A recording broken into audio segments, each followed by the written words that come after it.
Tumpukan sampah memenuhi aliran kali Cibalok di Kabupaten Bekasi, Pemirsa, Jawa Barat sejumlah wilayah sepanjang di Pulau Jawa 200 ini meter. diketahui mulai kewalahan. Warga sekitar mengeluhkan bau tidak sedap yang diakibatkan oleh sampah sejak Pemirsa, pengelolaan sampah ini juga tidak dapat evakuasi rumah tangga.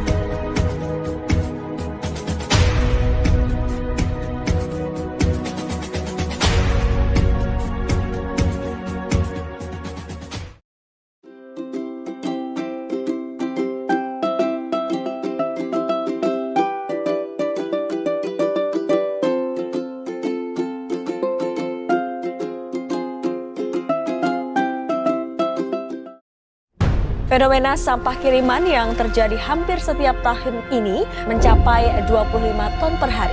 Setelah Pantai Kuta diserbu sampah kiriman, kini giliran Pantai Sanur dan pantai lain yang dipenuhi sampah. Kurang dari 5 menit, saya sudah menemukan sedotan plastik sedemikian banyak. Krisis lingkungan menjadi salah satu tantangan terbesar di era global saat ini.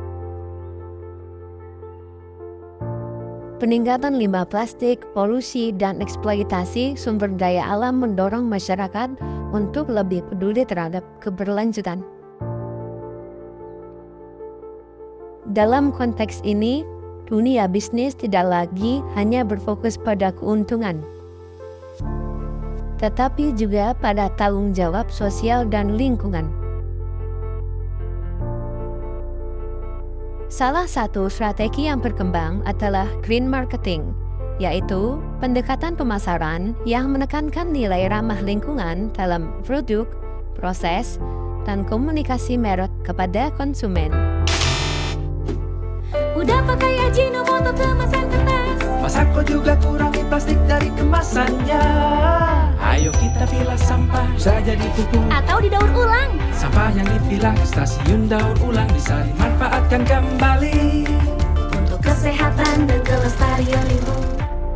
Green marketing dapat dipahami sebagai strategi pemasaran yang mengintegrasikan kepedulian lingkungan ke dalam seluruh aktivitas bisnis, mulai dari desain produk, kemasan, distribusi, hingga komunikasi promosi. Dalam perspektif komunikasi pemasaran, media sosial memiliki peran strategis sebagai saluran dua arah yang memungkinkan perusahaan dan konsumen berinteraksi secara langsung. Melalui platform seperti Instagram, TikTok, dan YouTube, pesan tentang keberlanjutan dapat disampaikan secara visual, emosional, dan partisipatif. Teori AIDA, yaitu Attention, Interest, Desire, and Action, juga relevan dalam kampanye green marketing digital, di mana konten visual menarik perhatian, informasi membangun minat, narasi lingkungan menumbuhkan keinginan, dan ajakan beraksi mendorong keputusan pembelian.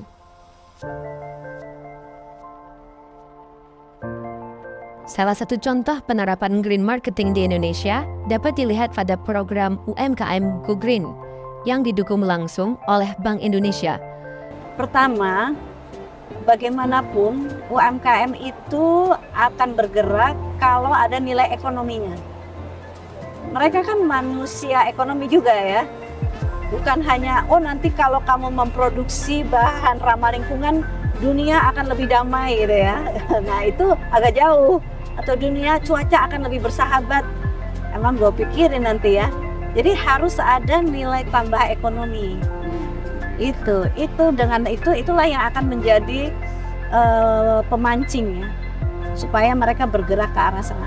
Nah, kita yang harus mengalirkan informasi pasar atau demand mengenai produk yang ramah lingkungan ini.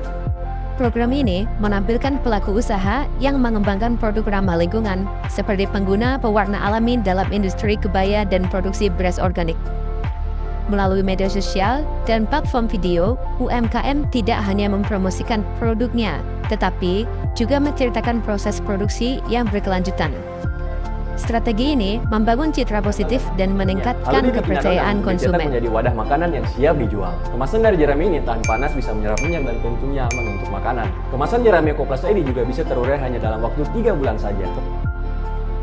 Selain itu, berbagai brand lokal memanfaatkan Instagram dan TikTok untuk mengampanyekan penggunaan kemasan daur ulang, sistem isi ulang, serta gaya hidup minim sampah.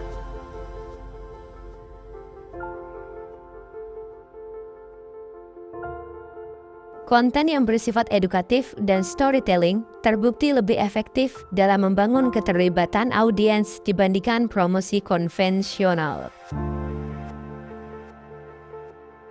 Dampak dari green marketing melalui media sosial tidak hanya terlihat pada peningkatan penjualan, tetapi juga pada perubahan sikap dan perilaku konsumen. Konsumen cenderung lebih loyal terhadap merek yang dianggap memiliki kepedulian terhadap lingkungan. Namun, tantangan yang muncul adalah praktik greenwashing, yaitu ketika perusahaan hanya menampilkan citra ramah lingkungan secara simbolik tanpa komitmen yang nyata. Hal ini dapat menurunkan kepercayaan publik dan merusak kredibilitas kampanye green marketing.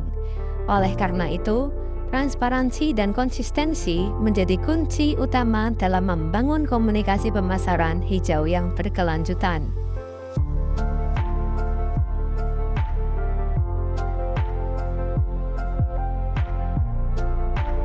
Berdasarkan analisis yang telah dilakukan, dapat disimpulkan bahwa media sosial memiliki peran strategis dalam menyebarkan nilai-nilai green marketing di Indonesia. Melalui konten visual dan interaktif, perusahaan dan UMKM dapat membangun kesadaran lingkungan sekaligus memperkuat citra merek. Ke depan, kolaborasi antara pelaku usaha, konsumen, dan pemerintah diperlukan untuk menciptakan ekosistem pemasaran yang tidak hanya menguntungkan secara ekonomi, tetapi juga berkelanjutan secara lingkungan.